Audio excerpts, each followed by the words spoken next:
Hello and welcome to another edition of the Tigers Down Under. I'm your host, Alex, and with me I have Mike. How are you, Mike? I'm good. How are you? Yeah, good. We would normally talk reasonably extensively about the most recent game played, but I really have not much of a desire to do that this week because I think I saw Baz tweeted out after the game that it was up there as one of the worst games of football he has seen in 40 years. And I can't really disagree with him. I think I got up at 6 a.m. to do a bit of work, had it on the background, and I'm glad I did not get up at 1:30 in the morning to watch this game live. I'll say that. Yeah, I think this may be one of the few games this season I haven't woken up to watch. And I tried finding highlights, and there was realistically one highlight other than outside of the penalties. And yeah, I think it's a game that I am for those that were there. I'm sorry. 6,000, yeah. Yeah, and for those of us that needed to wake up or didn't, yeah, it's wild. But onwards and upwards, at least it was a win. Yeah, I'll be honest. For me, so I was logging in for something for work and had to check my phone to get like a text message to let me log in, and actually saw, I'm pretty sure I saw City win 4-3, and I was like, either that's penalty shootout or we're going to have a really exciting game. And after about 20 minutes, I was like, I reckon this is going to penalties. Yeah, it was based off what I read and what I saw, it was set for penalties from the get-go. It just we seemed a bit off it. And I think, yeah, thankfully, Phillips with a bit of a blinder in the penalties has got us through to the next round. Not something that we're used to staying in the FA Cup, at least, is that we're through to the next round. No, I couldn't believe it's been 6 years since we last had an FA Cup, or Cup win, actually, in general. I think we had the League Cup and FA Cup both in the same season in that 2020 season, which was pretty mind-blowing. Talking more generally then, because there's not that much to talk about with the game itself, went pretty strong with the lineup. Crooks, calf strain, I think before the game was feeling tight, so they haven't risked him. Supposedly he's okay for Southampton, but at the rate we're going, I'm like, I don't even know if I'd risk him against Southampton, to be honest. And then JB injured after about 10 minutes, leaving us pretty light now, especially in central midfield.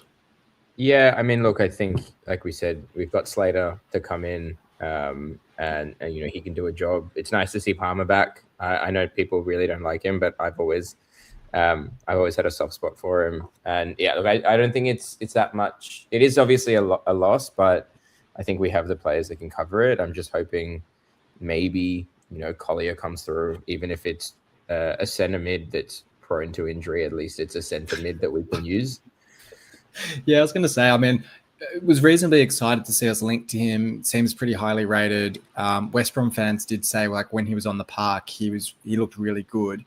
But if he's on the park, not when. That's right. Yeah, that's right. That's the concern, right? He was out with a calf injury, which we know all about this season. So it sounded like it was just waiting on United picking their interim, which they've done now. So hopefully, I mean, I'd expect almost even tonight, I'd expect that we're trying to push that through, especially with the injuries we've got now. Yeah, you'd hope. And I'm hoping that there are transfers that we haven't been linked to or seen in the next 2 weeks that also come through. Just to give us a bit of cover or a bit more cover. Well, one name that I heard floated today, which kind of perked my ears up, was talking about this Premier League winger that we're trying to get in on loan, was a certain Raksaki, who, of course, was on loan at Sheffield United last season. We were sort of pushing to get... We were linked to him at some point before. Yeah, I can't remember if it was I think it might have even been last summer before he went to Sheffield United. I think we were trying pretty hard to get him. So it would be really interesting if that came off. Yeah, I mean, I wouldn't say no. Yeah. And it's funny now because I sort of hear that name and you go, well, there'll be bigger clubs sort of in for him. And you go, well, hang on, like we're kind of competing for promotion. In Turkey at the moment. So well, hey, that's the other, that could be a good link if he's playing in Turkey. Yeah, exactly. So, yeah, who knows? I guess then talking more broadly, the fallout from that game in terms of our form, and are there any concerns from you that you sort of think back even as far as that West Brom game, and we haven't really put out a strong performance since that point? McBurney, probably a big worry for me. Like, I think he's looking okay around the ground, but obviously hasn't scored since the West Brom penalty, but it just feels to me that we've kind of scraped a couple of results like the Middlesbrough game, maybe a bit of luck involved there, but Giles missing, Balumi missing, Gelhardt missing. It just feels like there's a lot of creativity that's come out of the side, and it's starting to show a little bit. Yeah, I think I almost feel like it's just that time of year. I think just post Christmas, just going into the new year, a lot of the players are coming off the back of maybe spending a bit of time with family.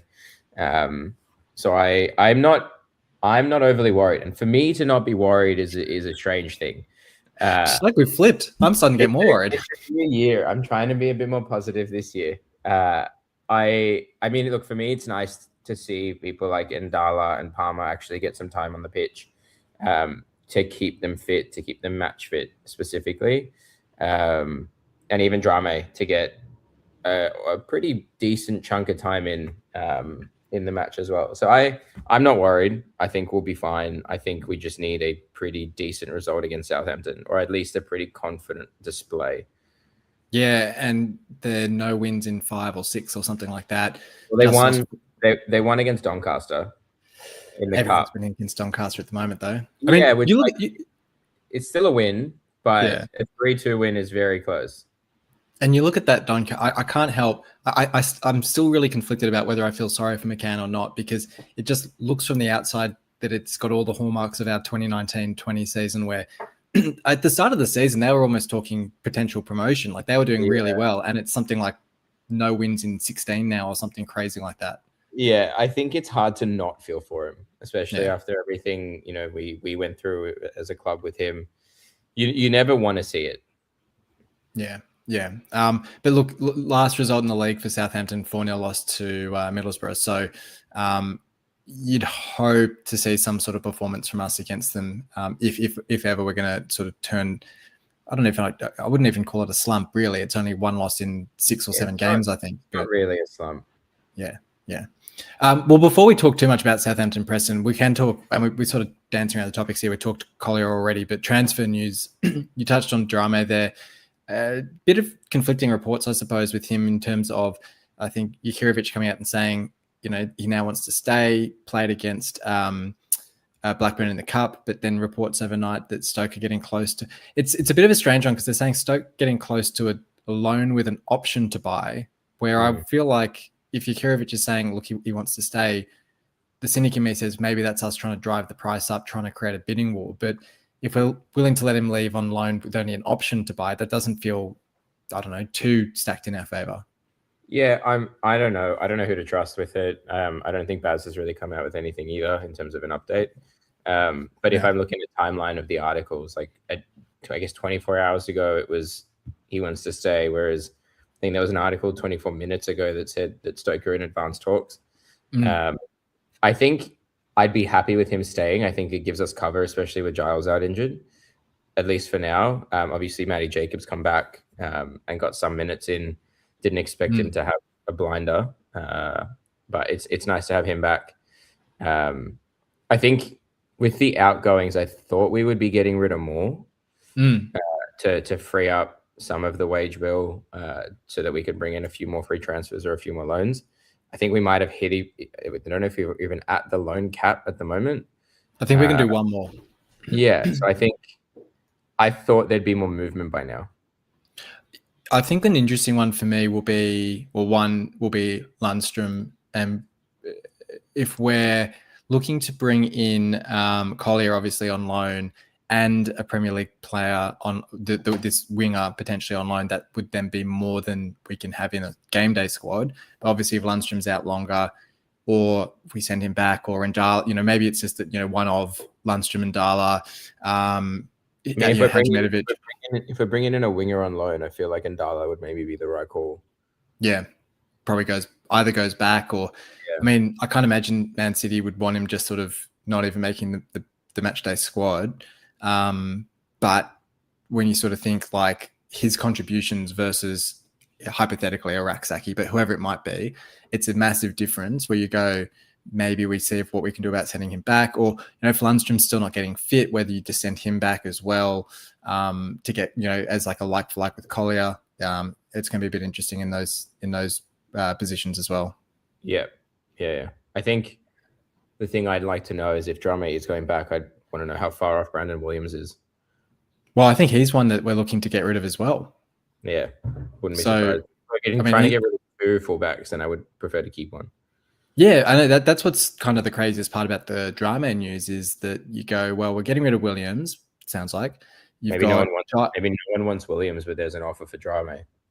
Yeah, and so then maybe you keep Williams because it just seems madness if, you'd hope that Giles comes back and has no further issues. But if he has a recurrence of his hamstring, Coyle's been really dependable. But if Coyle suddenly goes down as well, we're really exposed if we're getting rid of Drame. Yeah, I agree. Yeah, so it's going to be an interesting one. But look, at this stage, it sounds like Collier is the only one that's close. It's all gone a bit quiet on Dieng. Sounds as if maybe a bit of a sticking point with wages. If Panda's not going anywhere, I'm not overly fussed about Dieng, especially Phillips didn't look horrible against Blackburn. So I'm kind of like, well, are we judging Phillips too quickly on the Wrexham game? I mean, I'm not. I also don't know. I might have missed this, and I feel like I have. I don't really know where the Panda talks of him leaving are coming from. I don't think there's anything concrete. I think it's more people just saying, if we get Dieng in, then we're kind of covered if he was to go. I don't think there's any concrete talk that he will go. Yeah, because it's always nice having 3 keepers that are ready. So I get that. And I don't think there's anything wrong with Phillips. I don't think we're going to get rid of Panda. But I think just having Dieng, I mean, it's on a free.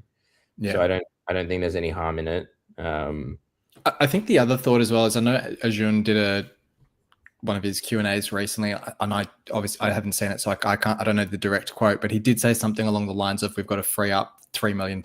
Like we've got to kind of recoup £3 million. So whether that's, you're cutting your wages somehow, whether that's, a quick sale of Panda for 4 or 5 million, or Hughes going for a huge money, something like that. But like, it sounds as if for PSR reasons, we just have to find 3 million by the end of June. So that might also be why people are thinking, well, maybe Panda's an easy solution to that. Yeah. Okay. Yeah. But I mean, I thought I had missed something very clear. Yeah. No, nothing, no concrete links as far as I can see. So I guess we will wait and see on that one. But look, we'll talk Southampton and Preston now. So Southampton, it's funny, you sort of look at these 2 games and you would think instinctively that Southampton's the tougher game, but Preston sitting there in 4th place are actually flying. Like you kind of like us, I suppose. Neutrals must be looking at both us and Preston and thinking one of them's got to drop off sooner rather than later. And Preston slipped out of the playoffs a couple of games ago, 1-2 in a row. They're right back in there now.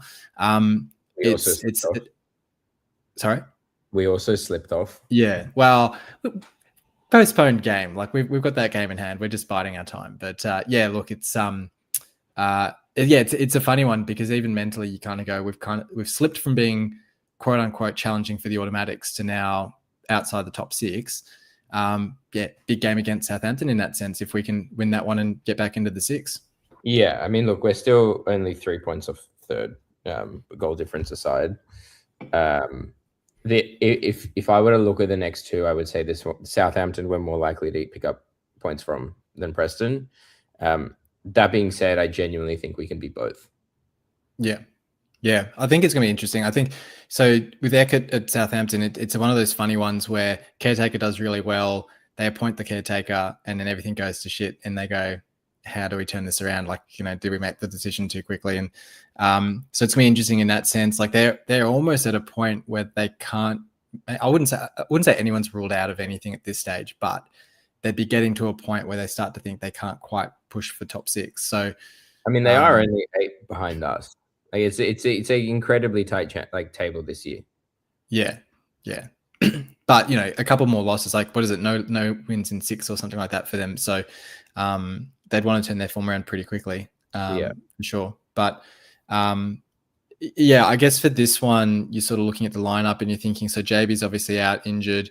Probably pretty similar to the Blackburn lineup in the sense that you've probably got Drame at right back, Coyle left, and assuming Drame is still here. Yeah. Hughes, Egan, then midfield of what? So I was actually thinking. So you were saying before Palmer. I'd actually probably start Palmer over Crooks at this stage. I think purely just to cover the potential injury of Crooks, but I would also put Slater back in. Bear in mind, Slater can also play right back. So that's a good call. I mean, he can. I don't know if he should. I think he's much better as a centre mid. I think putting Slater in for JB might work, or Giabi. I mean, Slater played right back for a chunk of those games in the second half of the season under Rosenior. So, it's not even as if he's not done it.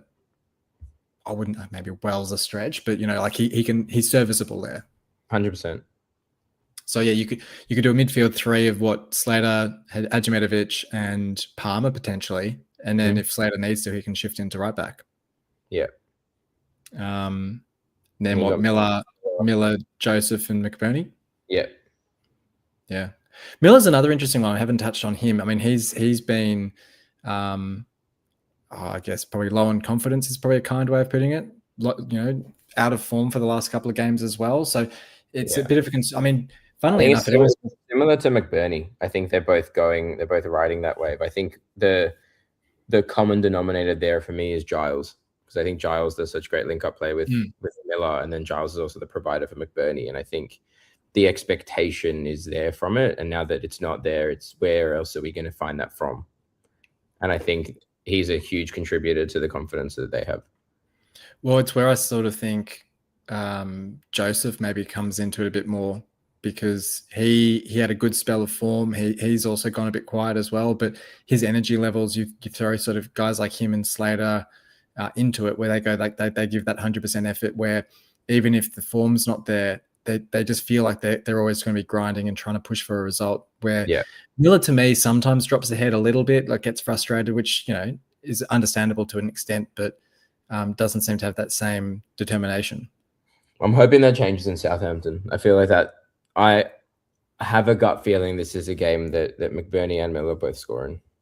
I feel like if of the two, Southampton's gonna be the more open game, so I think that gives us more opportunity to do something. Yeah, so, and as someone pointed out, I think we've won our last two against them, which is quite nice. When you think back to performance is never an indicator of future performance. True, but you think back to the Rosenior season, and then so score prediction for that one. I'm gonna go 4-0. Okay, you're really going optimistic, are you? I mean, wait till we talk Preston, but I'm going 4-0 with Southampton. And so then Preston, so you're back into the top six, up to fourth now, 2 wins in a row. Just keep on keeping on under Heckingbottom. 2-2 draw earlier in the season with them. This was the game earlier in the season where I felt like something shifted for us. We were 2-0 down at halftime. I actually saw quite a lot of negative comment about Jakirovic at halftime, telling him to sort it out, whatever. I think we made like a triple sub at halftime, and McBurney gets the double in the second half. And from there, we just sort of went on that run. Yeah, I think, huge turning point in the season. But Preston they've only lost 1 in the last 9 at the moment in all competition. And obviously, wins against Sheffield Wednesday and Bristol and clean sheets as well. It's definitely a tougher game here. And I think it's hard to predict the lineup, because I have a feeling it all depends on how we pull up out of Southampton.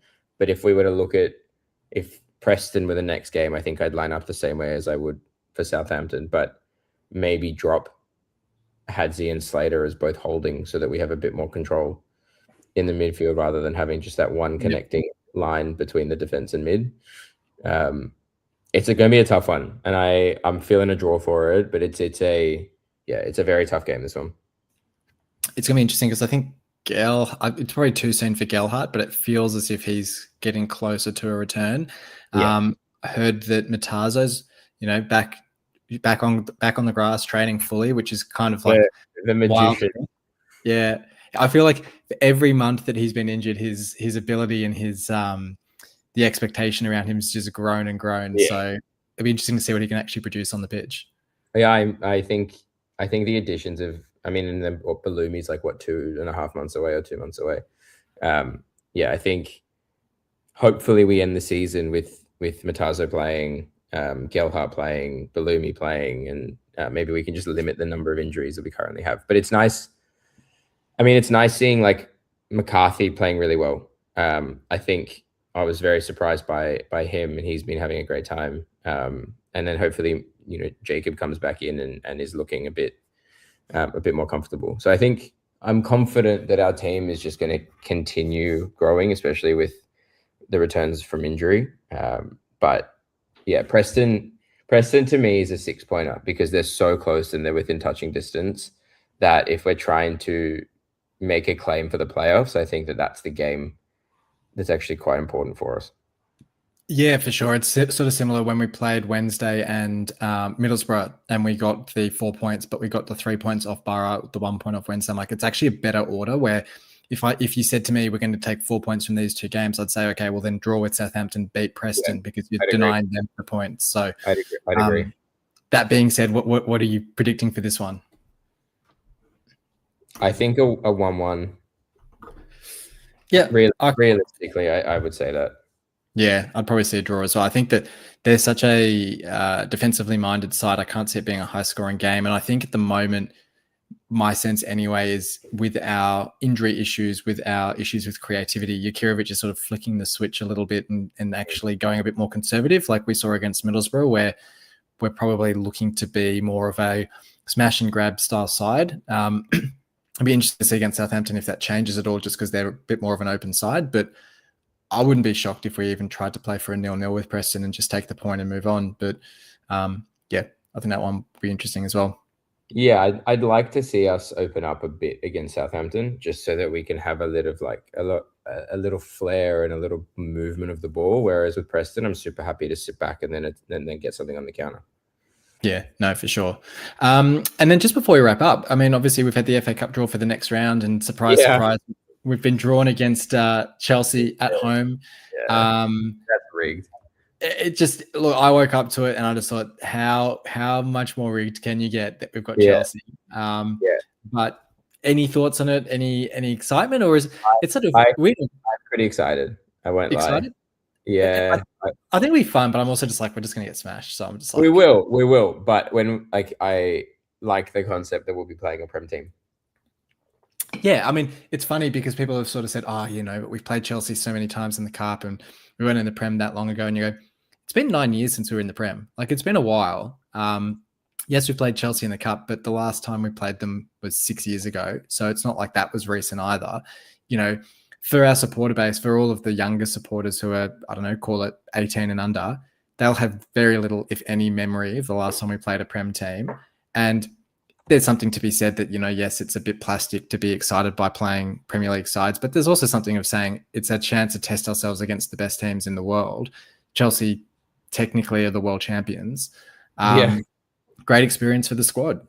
No, I 100% I agree. I just wish we had more of our first team available. Well, but by then we should have Giles back. We should have, it's mid-February. Touching wood that we don't get any more injuries by then. We should have Gelhardt. We should have Giles, Matazo. Bellumi. Maybe. Probably. Well, I was going to say he's probably the only one that would be out. Yeah. I mean, Lundstrom should be back, but who knows what's going on with him. Yeah. Ajayi will be back. Like, we'll have a reasonable squad. Yeah, I would like. I'm quite excited for it. Yeah. No, I think it'll be a good occasion. Do you think the reception for Rosenior will be positive, or it has will he be sort of pantomime? It has to be, because I feel like it wasn't his choice to leave. Yeah, I mean I've long been confused by the animosity towards him when I'm like, he didn't. I don't get it. I don't get it. The whole. I read a comment where it was like, the boring football that Rosenior plays is back in the Premier League. And I was like, well, we came. We're on at the same rate of goals that we're scoring this season. We're on track to score something like 2 more goals than that boring Rosenior side. Like, I just don't get it. I never understood it. That entire season, I never understood the comments and the hate into his style of football. It didn't make sense to me. I feel really sorry for him, because I actually feel like that was off the back of Ajun really going all in that January. And so you go, Ajun's kind of made the rod for Rosenior's back in that sense, where he's kind of gone for it, and then Rosenior's paid the price. Yeah, I agree. Anyway, that will be something to look forward to mid-January. It sounds as if, so apparently Hull FC are playing on the Saturday at the MKM. So it sounds as if the game will either be the Friday night, which means Saturday morning here, or the Monday night, which would be Tuesday morning here. So either way, it sounds like it'll be on at quite a reasonable hour for us, which is something to look forward to. But until then, like, we've got Southampton, we've got Preston, we've got a couple of games in the Championship to look forward to. hopefully a couple of wins on the board, a couple of new signings as well to get some fresh bodies in the building. All that to look forward to over the next 7 days. So, look, thank you for joining me for this one, Mike. Thanks for having me. No worries. And thanks everyone for listening in. We'll be back next week to chat those 2 games and cover any transfer activity that has occurred. But until then, come on, City.